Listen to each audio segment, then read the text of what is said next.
मेरे प्यारे सभी विद्यार्थियों को सुप्रभातम। दूसरी यूनिट अपनी चल रही थी धारा विद्युत की। उसमें अपन ने एक चैप्टर पढ़ लिया, चैप्टर नंबर 5 जो था विद्युत धारा।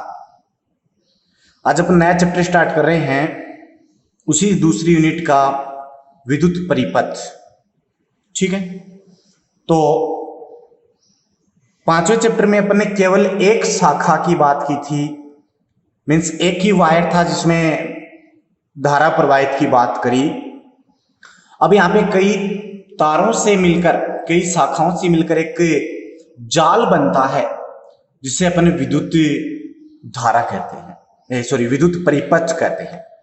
ठीक है, अब इसमें कुछ डेफिनेशंस हैं। इसको स्टार्ट करने से पहले जैसे बात करेंगे अपन एक सिंगल वायर की। ये एक सिंगल वायर है, इस सिंगल वायर में ये प्रतिरोध R जुड़ा हुआ है, तो इसमें कितनी क्या धारा प्रवाहित हुई, कितना इसका विभव प्रवाहित, विभवांतर होगा इसके सिरों पर, इन सब की चर्चा अपन ने 5th चैप्टर में कर ली। यहां पे कई सारे शाखाओं से मिलकर एक परिपथ बनेगा, जैसे कि ये प्रतिरोध है, यहाँ पे एक ये बैटरी है, ठीक है, यहाँ एक अन्य प्रतिरोध लगा हुआ है। इस प्रकार से ये जो आपके पास में बना है इसको अपन कहते हैं परिपथ, जिसमें एक बैटरी, एक प्रतिरोध, इस प्रकार से कोई कुंजी, ये जुड़े हुए रहते हैं। ये तो इसके लिए ओम का नियम, यहाँ पर ओम के नियम से अपन ने रिजल्ट्स निकाले थे, लेकिन यहाँ पे ओम का नियम है से काम नहीं चलेगा, तो उसके लिए एक नए नियम आते हैं, किरचॉफ के नियम। तो अपना नेक्स्ट जो टॉपिक होगा वो होगा किरचॉफ के नियम। दो नियम हुए थे इसके, दोनों की बात करेंगे अपन। उससे पहले अपन कुछ डेफिनेशंस बात करते हैं। पहला पॉइंट आएगा अपना संधि बिंदु क्या होता है। क्या आएगा? संधि बिंदु। तो जैसे यहां पर ये दो शाखाएं आकर जुड़ रही हैं, ये एक पॉइंट होगा, इसे संयोजन बिंदु कहते हैं। लेकिन यदि 3 शाखाएं आकर मिलें या 3 से अधिक, जैसे कि इसी में बात करूं मैं आगे, जैसे ये दूसरा प्रतिरोध यहां जुड़ गया, ये इस प्रकार से एक नई बैटरी और लगा दी मैंने, तो ये जो पॉइंट है देखो, इस पर 1 2 3 शाखाएं जुड़ रही हैं। तो 3 या 3 से अधिक शाखाएं जिस बिंदु पर मिलती हैं, संयोजित होती हैं, उसी को अपन क्या कहते हैं? संधि बिंदु कहते हैं, जंक्शन पॉइंट कहते हैं। ठीक है, और शाखाएं क्या होंगी? शाखा अपने इसको कहेंगे कि कोई परिपथ है, जैसे परिपथ है, इस परिपथ में वह भाग जिसमें विद्युत धारा का मान नियत रहता है, जैसे यहां से लेकर यहां तक विद्युत धारा का मान नियत रहेगा, तो ये एक शाखा हो गई। ये आगे अलग शाखा है क्योंकि इसमें धारा का मान अलग होगा, जो कि यहां से लेकर यहां तक नियत रहेगा। ठीक है, अब पूरे परिपथ की बात करें तो परिपथ ये बना हुआ आपके पास में कि विभिन्न अवयवों, जैसे कि उसमें हो सकता है प्रतिरोध, हो सकता है सेल, हो सकता है, ठीक है, और कोई आपके पास में उसमें कुंजी हो सकती है, इन सब से मिलकर एक बंद लूप बनाया गया है। इस बंद लूप को अपने परिपथ कहते हैं, या इस परिपथ को अपन बंद लूप कहते हैं। ठीक है, तो इनसे बना हुआ विद्युत परिपथ जो है, इसको अपन कहेंगे बंद लूप, बंद परिपथ। तो ये कुछ परिभाषाएं थी जिनका अपन यहाँ पे यूज करेंगे। तो सबसे पहले पहला जो नियम आता है किरचॉफ के नियम, जो है वो वेरी इंपॉर्टेंट है आपके एनुअल एग्जामिनेशन के लिए। यहां से क्वेश्चन हर बार आपके पास में पूछा जाता है, इसलिए इसको आप ध्यान से पढ़ें, और इसी के आधार पर आगे वाले डेरिवेशंस में भी अपन इसको काम में लेंगे। तो बिल्कुल आपको अच्छे से पढ़ना है और अच्छे से ध्यान से याद रखना है। तो देखो, सबसे पहले अपन बात करेंगे, 2 नियम है इसके। तो पहला नियम है किरचॉफ का प्रथम नियम। किरचॉफ का प्रथम नियम, या इसका जो दूसरा नाम है वो नाम होता है संधि नियम। तो ये दोनों नामों में से किसी भी नाम से पूछा जा सकता है, किरचॉफ का प्रथम नियम या संधि नियम। ठीक है, बड़ा ही सिंपल है कि कोई आपके पास में विद्युत परिपथ है, उस परिपथ में किसी संधि बिंदु पर मिलने वाली सभी धाराओं का बीजगणितीय योग 0 होता है। जैसे मैं कहूँ I से डिनोट करते हैं तो summation I is equals to 0। यही नियम होता है। एक बार फिर से रिपीट करता हूं कि किस परिपथ के किसी संधि बिंदु पर मिलने वाली सभी धाराओं का बीजगणित योग शून्य होता है। जैसे फॉर एग्जाम्पल मैं बात करूं, ये कोई बिंदु है, इस पर एक धारा ये आपके पास आ रही है, एक धारा ये है, एक धारा ये है, ये है, ये है। अब इसमें से कुछ धाराएं इस बिंदु पर आ रही हैं और कुछ धाराएं इस बिंदु से बाहर जा रही हैं। ये बिंदु P है तो इस पे ये धारा मैंने मान ली I1 है, ये I2, ये I3, ये I4, ये I5। ठीक है, तो यहां पे चिन्ह परिपाटी का भी अपन ध्यान रखेंगे। तो जो धाराएं संधि बिंदु की तरफ आती हैं उनको अपन धनात्मक लेते हैं और जो धाराएं संधि बिंदु से निकलती हैं उनको ऋणात्मक लिया जाता है। ठीक है, तो यहां पे बीजगणित योग में जैसा चिन्ह है वैसा आपके पास में मिलेगा। तो देखो I1 I2 दोनों इंटर हो रही हैं तो प्लस होंगी, I1 plus I2, I3 minus plus में I4 और माइनस में I5। ये इनका बीजगणित योग हो गया जो कि किसके इक्वल होगा, 0 के इक्वल होगा। तो चिन्ह परिपाटी मैंने साथ ही बता दी है किस प्रकार से होगी कि आने वाली संधि बिंदु पर आने वाली धाराएं धनात्मक और जाने वाली धाराएं ऋणात्मक होती हैं। तो यहां से देखो जो पॉजिटिव है उनको एक तरफ कर लिया, नेगेटिव को दूसरी तरफ ले गए, तो ये बनता है I3 प्लस I5। देखो ये आने वाली धाराएं हैं सभी और ये सभी बाहर जाने वाली धाराएं हैं। तो यहां से क्या कहेंगे अपन कि संधि बिंदु पर, दूसरा रूप इसका बोल सकते हैं दूसरी तरीके से किरचॉफ के प्रथम नियम को कि परिपथ के किसी संधि बिंदु पर आने वाली धाराओं का योग संधि बिंदु से जाने वाली धाराओं के योग के तुल्य होता है। ये इसको दूसरी फॉर्म में आप कह सकते हैं। तो जितनी धारा आ रही है उतनी धारा वहां से निर्गत होगी। तो मैं यहां से ये कह सकता हूं धारा का संबंध आवेश से होता है। तो ये जो संधि नियम है ये किस पे आधारित है, ये आवेश संरक्षण नियम पे आधारित है कि जहां पर धारा का संरक्षण हो रहा है इट मीन्स किसका हो रहा है, आवेश का हो रहा है। तो ये आवेश संरक्षण नियम पर आधारित है। ठीक है, तो ये आपका किरचॉफ का प्रथम नियम होगा, इसको आप अच्छे से याद रखेंगे। एक बार फिर से रिपीट कर देता हूं कि विद्युत परिपथ में संधि बिंदु पर मिलने वाली सभी धाराओं का बीजगणित योग शून्य होता है, या कह सकते हैं संधि बिंदु पर आने वाली धाराओं का योग जाने वाली धाराओं के योग के तुल्य होता है। ठीक है, इसे लूप नियम भी संधि नियम भी कहते हैं। ये आवेश संरक्षण नियम पर आधारित है। इसको एग्जाम्पल से आप ऐसे समझ सकते हैं। ठीक है, ये किरचॉफ का प्रथम नियम हुआ। नेक्स्ट अपना आता है किरचॉफ का द्वितीय नियम। किरचॉफ का द्वितीय नियम, इसका दूसरा नाम होता है लूप नियम। इसका दूसरा नाम क्या होता है, लूप नियम। यह भी बड़ा ही आसान है।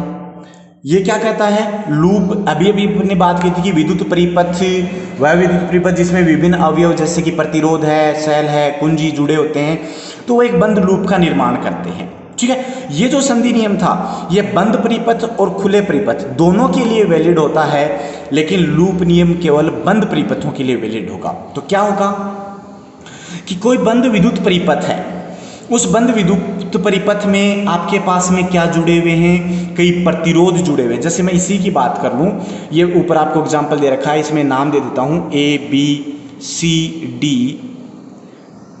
EF, यहाँ पे इसको E1 नाम दे देता हूँ, इसको E2 नाम दे देता हूँ, यही मान लो।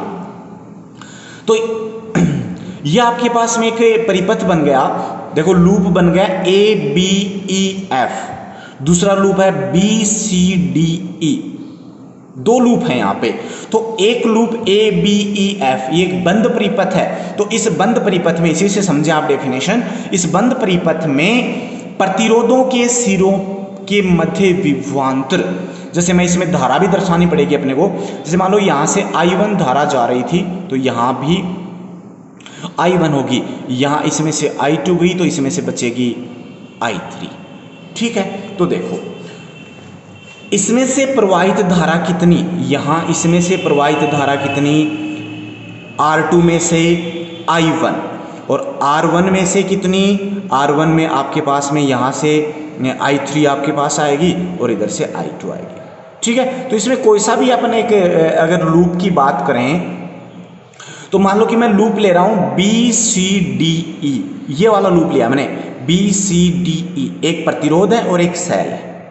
ठीक है, तो क्या कहेगा कि किसी बंद परिपथ में प्रतिरोध के सिरों के मध्य विभवांतर, ओम के नियम से देंगे, प्रतिरोध के सिरों के मध्य विभवांतर लूप में स्थित सेलों के विद्युत वाहक बलों के बीजगणित योग के तुल्य होता है। तो एक प्रतिरोध जुड़ा हुआ है, तो एक प्रतिरोध के सिरों पर विभवांतर V बराबर IR से, तो वो बनेगा I2R3 किसके इक्वल होगा, प्रतिरोध लूप में जुड़े सेल के विद्युत वाहक बल, लूप में एक ही सेल जुड़ा हुआ है जिसका विद्युत वाहक बल कितना E2, तो वो इसके तुल्य होगा। ये तो मैंने इसके लिए लिखा है, लेकिन अगर इसमें एक से ज्यादा हो, ठीक है, 2 हो या 2 से अधिक हो, तो कैसे लिखेंगे अपन, तो लिखेंगे, मैं रिपीट कर रहा हूं कि बंद परिपथों में प्रतिरोध के सिरों के मध्य विभवांतर का बीजगणितीय योग समेशन IR, जिसको मैं लिख सकता हूं summation V is equals to loop में स्थित सेलों के विद्युत वाहक बलों, ये लूप में स्थित सेलों का विद्युत वाहक बल हैं, इनके योग के तुल्य होता है। इस प्रकार से अपन इसको कहते हैं। या फिर अपन ये कहें, दूसरे तरीके से भी आप इसको कह सकते हो कि यदि आप किसी बंद लूप में एक निश्चित दिशा में चलें, जैसे कि यहां पे अपन चल रहे हैं, इस निश्चित दिशा में चल रहे हैं, तो इस स्थिति में क्या होगा, इसमें जुड़े सभी अवयवों के वोल्टताओं का बीजगणित योग, अब यहाँ पे यहाँ इसकी भी विभवांतर को वोल्टता अपन कहेंगे, इसके जो विद्युत वाहक बल उसको भी अपन वोल्टता कहेंगे, तो उन सभी अवयवों की वोल्टताओं का बीजगणितीय योग क्या होगा, 0 होगा। क्या होगा, 0 होगा। तो ये दूसरा नियम अपने पास कहलाता, तो summation V is equals to 0, तो इसके भी 2 रूप से अपन कह सकते हैं। ठीक है, ये जो नियम है ये ऊर्जा संरक्षण पर आधारित है। किस पर आधारित है, ऊर्जा संरक्षण नियम पर आधारित है। क्लियर है। अब इसमें भी चिन्ह परिपाटी का यूज होगा कि चिन्ह परिपाटी, क्योंकि यहाँ पे देखो एक तो विद्युत वाहक बल आ गया और एक आ गया आपके पास में विभवांतर, तो कैसे अपन लें, तो चिन्ह परिपाटी इसमें 2 पॉइंट होंगे क्योंकि 2 आपके पास हैं। तो यदि प्रतिरोध की अगर बात करें तो देखो मैं यहाँ पर एक एग्जाम्पल आपको लेके समझा रहा हूं। एग्जाम्पल देखें अपन, जैसे मैं एक परिपथ का निर्माण कर रहा हूं, ये एक सेल और इसके साथ एक प्रतिरोध जुड़ा हुआ है। ठीक है, इसके साथ में एक अन्य सेल जुड़ा हुआ है और एक अन्य प्रतिरोध जुड़ा हुआ है, ये जुड़ गया।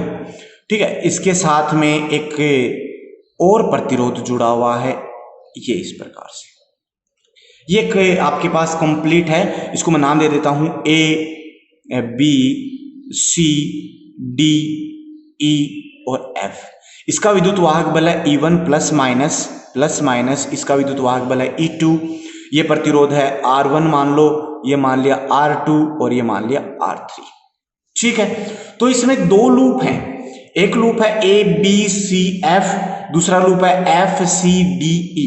आप कोई सा भी एक लूप ले लें, अगर उस लूप पे आप निश्चित दिशा में जा रहे हैं तो इसमें मैं धारा की दिशा प्लस से माइनस की ओर होती है, तो ये मान लो धारा यहाँ पर पहुंच रही है I1 और यहाँ आपके पास में डिवाइड होकर यहाँ आ रही है प्लस से माइनस से I2, यहाँ जुड़कर हो गई I3।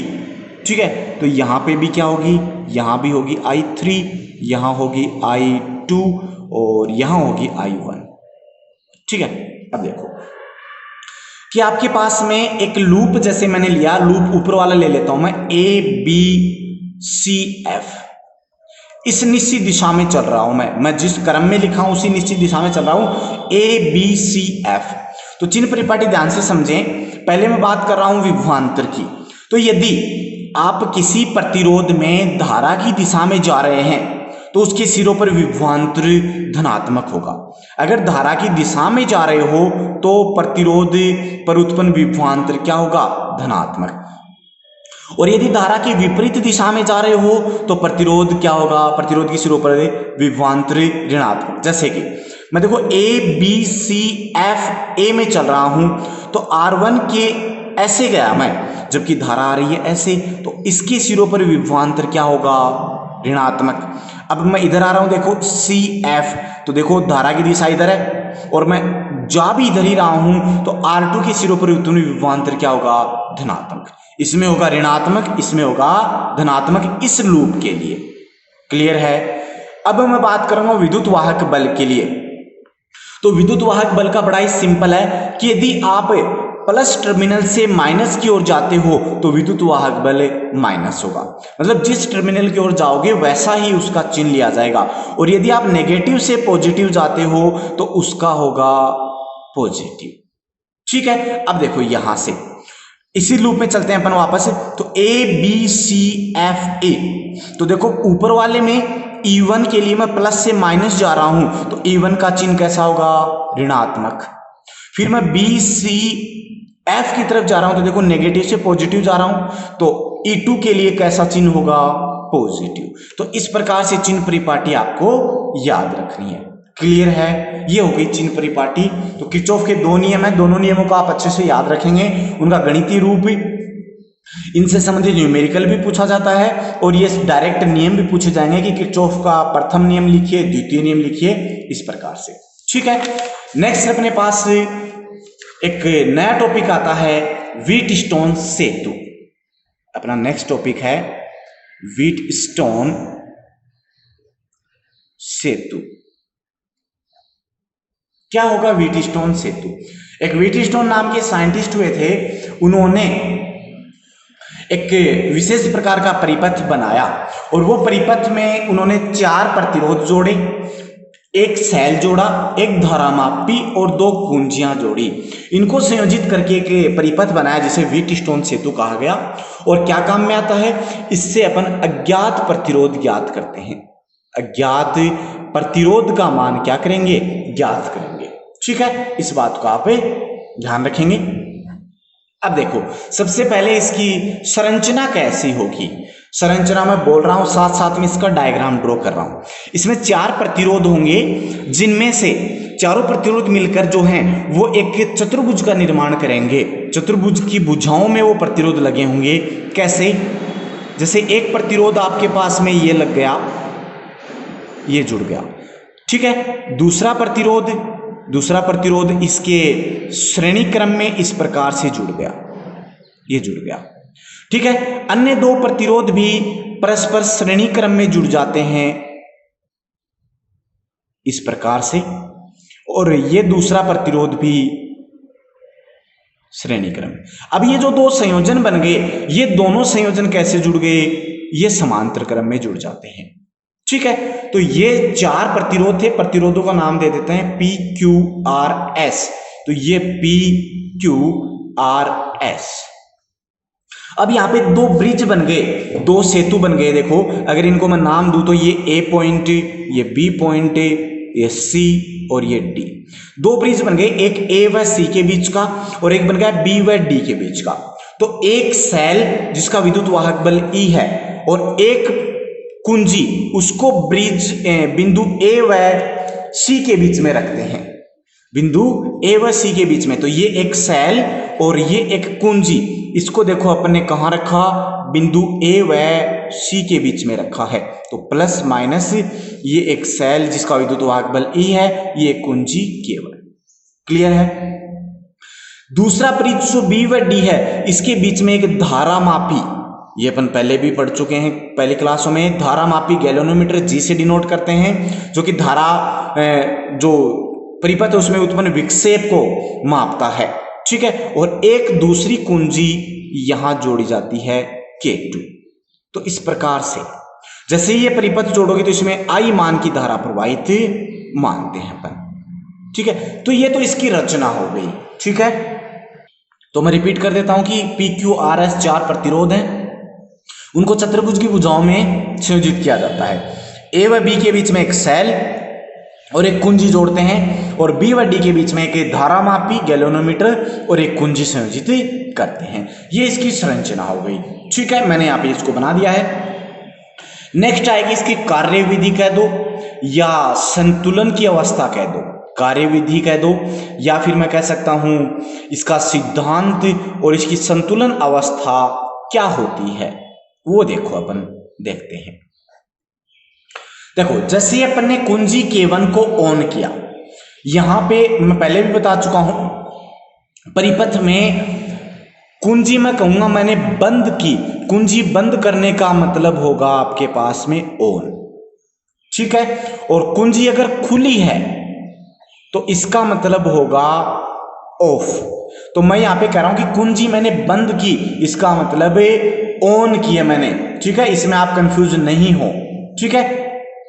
तो जैसे मैंने कुंजी K1 को ऑन किया, इसमें क्या प्रवाहित हुई, I मान की धारा प्रवाहित हुई, ठीक है। अब ये देखो I मान जैसे यहां पहुंचा तो ये समांतर क्रम में जुड़े हैं, और समांतर क्रम में हमेशा धारा का क्या होता है, विभाजन। तो मैंने मान लिया यहां पे धारा I1 चली गई और यहां पे धारा क्या चली गई, I2, ठीक है।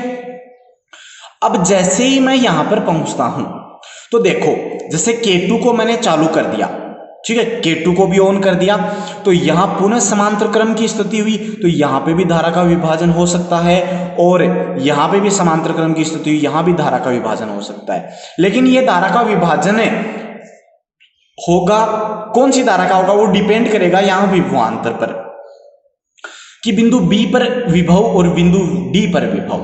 तो पहली स्थिति मान के चले कि यदि बिंदु B पर विभव का मान बिंदु D की तुलना में ज्यादा है, VB ग्रेटर देन VD, तो जिस पर विभव ज्यादा होगा वहां धारा का विभाजन होगा। तो इस स्थिति में B पर धारा का विभाजन होगा, और B इस भुजा में धारा B से D की ओर प्रवाहित होगी, जिसका मान होगा IG, जिसका मान क्या होगा, IG। तो गैल्वेनोमीटर में से जो धारा प्रवाहित होगी वो IG, जिसकी दिशा होगी B से D की ओर। लेकिन यदि D पर विभव का मान ज्यादा है, D पर विभव का मान ज्यादा है, तो उस स्थिति में जो ये IG है ये D से कहां प्रवाहित होगी, B की ओर, मींस इधर धारा जाएगी, ठीक है। ये तो असंतुलन की स्थिति होगी। लेकिन एक स्थिति ऐसी भी हो सकती है कि जब दोनों पर VB बराबर क्या हो, VD हो, दोनों पर विभव का मान क्या हो, समान। विभव का मान समान होगा तो विभवांतर शून्य, और जब विभवांतर शून्य होता तो कभी भी धारा प्रवाहित उस भुजा में से नहीं होती। तो इस स्थिति में IG क्या होगा, शून्य होगा। इस कंसेप्ट का यूज अपन 4 के चैप्टर में किया था, एक न्यूमेरिकल क्वेश्चन में, कि व्हीटस्टोन ब्रिज की तरह कार्य कर रहा था, तो उसमें संतुलन की अवस्था में उस भुजा में से धारा प्रवाहित नहीं हो रही थी। यहां पे भी ऐसा ही कुछ है। तो VB बराबर VD जब होगा तो धारामापी में से प्रवाहित धारा का मान शून्य होगा। तो मैं कहूंगा धारामापी में जो विक्षेप उत्पन्न हो रहा था वो विक्षेप क्या होगा, शून्य, कोई विक्षेप उत्पन्न नहीं होगा। और यही स्थिति क्या कहलाती है, व्हीटस्टोन ब्रिज की संतुलन अवस्था। क्या कहलाएगी, व्हीटस्टोन ब्रिज की संतुलन अवस्था कहलाती है। तो मैं कह सकता हूं कि संतुलन अवस्था में क्या होगा, संतुलन अवस्था में VB बराबर क्या होगा, VD, या कह दूं IG बराबर क्या होगा, 0 होगा, ठीक है। अब देखो, अब अपन चलते हैं यहां पे इन भुजाओं पर, देखो क्या होगा। ये आपके पास में B और ये आपके पास में D, ठीक है। अब इन दोनों का विभवांतर अपने को निकालना है। तो विभवांतर क्या होगा, इस पर विभव माइनस में ये विभव, ठीक है भाई। विभवांतर क्या होता है, विभवांतर दो बिंदुओं की विभवों का अंतर। तो VB और VD का यूज करके अपन AB और AD के बीच का विभवांतर निकाल रहे हैं, ठीक है। तो क्या आएगा, VA माइनस VB बराबर VA माइनस VD। देखो यही आएगा क्या, इसमें से ये विभव घटा दिया, इसमें से ये विभव घटा दिया, तो ये विभवांतर हो गया। और विभवांतर एक शाखा में ओम के नियम से होता है, V बराबर IR। क्या होता है, V बराबर IR। तो इसमें से कितनी धारा प्रवाहित हो रही है, I1, और इसका प्रतिरोध कितना है, P। तो ये हो गया इस सिरों पर विभवांतर। ठीक उसी प्रकार AD पर विभवांतर क्या हो जाएगा, धारा कितनी प्रवाहित हुई, I2, और प्रतिरोध कितना, R। ये समीकरण नंबर 1, ध्यान से देखें आप। ठीक उसी प्रकार दूसरा कंसेप्ट यूज करूं मैं, इन दोनों भुजाओं के लिए BC और DC।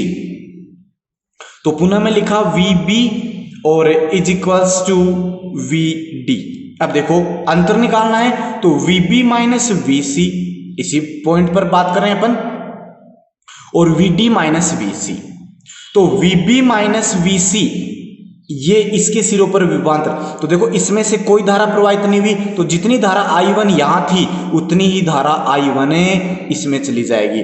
यहां पर भी धारा का विभाजन नहीं हुआ संतुलन में, तो जितनी धारा I2 यहां थी उतनी ही धारा I2 इसमें से जाएगी। तो क्या बनेगा, I1 गुणा Q V बराबर IR से इज इक्वल्स टू I2 गुणा S। ये समीकरण नंबर 2। तो समीकरण 1 में आप 2 का भाग दे दें, समीकरण 1 डिवाइड कर दें 2 से, तो मिलेगा I1P upon I1Q is equals to I2R upon I2S। I1 से I1, I2 से I2 कैंसिल आउट, बचेगा क्या, P अपॉन Q बराबर R अपॉन S। और यही क्या है, यही समीकरण संतुलन अवस्था को व्यक्त करती है। इसको अपन कहें तो क्या कहेंगे, देखो P अपॉन Q और R अपॉन S। तो मैं कहूंगा कि संतुलन अवस्था में ये अनुपातिक भुजाएं, इनको अनुपातिक भुजाएं कहते हैं, PQ को और RS को। तो अनुपातिक भुजाओं में लगे प्रतिरोधों का अनुपात क्या होता है, समान। देखो अनुपातिक भुजाओं में लगे प्रतिरोधों का अनुपात समान होता है, यही कहलाती है संतुलन की अवस्था। और इससे अपन अज्ञात प्रतिरोध निकाल सकते हैं। क्या निकाल सकते हो, अज्ञात प्रतिरोध। तो यहाँ पे PQR इनका मान अपने को पता होता है, तो ये तो होते हैं ज्ञात, और S होता है अज्ञात। तो यहां से S क्या आएगा, S इज इक्वल्स टू आएगा Q अपॉन P गुणा में R। इसका अपन यूज करेंगे आगे न्यूमेरिकल क्वेश्चन में। तो अज्ञात प्रतिरोध का मान आप ऐसे ज्ञात कर सकते हैं, ठीक है। अब इसकी सुग्राहिता, सुग्राहिता मीन्स इस कितना अच्छे तरीके से इसने मान निकाला है, ठीक है, अज्ञात प्रतिरोध का।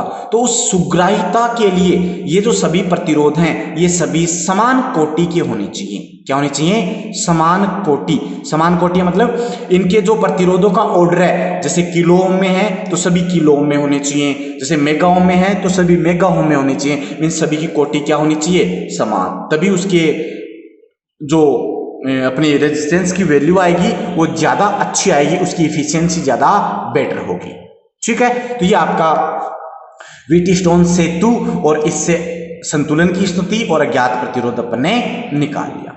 क्लियर है। तो अगर आपको वीडियो पसंद आ रहा है तो इसको आप लाइक करें प्लीज, और जो भी आपके प्रॉब्लम्स हैं उनको आप कमेंट बॉक्स में कमेंट करें। धन्यवाद।